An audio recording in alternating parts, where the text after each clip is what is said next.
This morning, we've heard from Secretary Woody Thrasher, who is leading economic development efforts in West Virginia. And Secretary Thrasher, of course, wants us to realize that in West Virginia, we're at the crossroads of economic development. We can make it happen, and we can make it happen now. He pointed to the fact that really all we need is for the legislature to do some of the things that are so important to jumpstart our economy.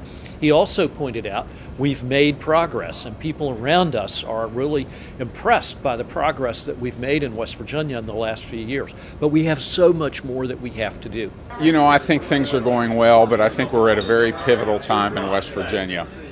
You know, I got to tell you, this governor absolutely has it right. We have to invest in the future of West Virginia and not do Band-Aids, but do long-term fixes.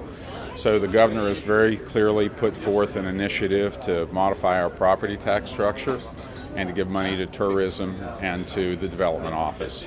And these kinds of initiatives are going to invest in our state, going to get a great rate of return, and we're ultimately going to grow this economy. That is so important because that's how you give teacher pay raises.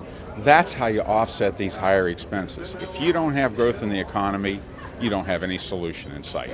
And this simply taking money away from that to make these immediate returns is a Band-Aid. It's a short-term solution, and it doesn't go to the core problem.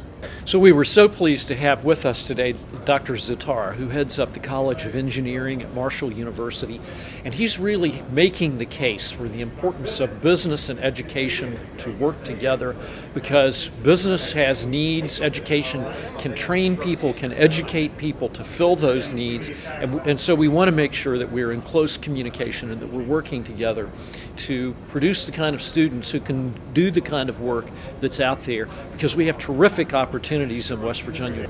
Yes, Marshall University is very interested in producing very high quality students who will graduate and be able to fill in vacant positions in the areas of manufacturing and in the areas that will lead to economic development of the state and the region. For this reason, we are very glad to see that that our representatives are trying very hard to create more economic development jobs to this region. And this is why we are interested in seeing more opportunities and seeing more of our graduates filling in those positions. It's very important to make ourselves competitive and attractive to those who will bring jobs to our state if they can afford to bring those jobs to our state. And that's what a lot of this conversation is about. We don't want to have zero taxes. We don't want to have the lowest tax, but we want to be competitive. It's very important to be able to compete. And if we bring jobs, we'll have revenue from people who work.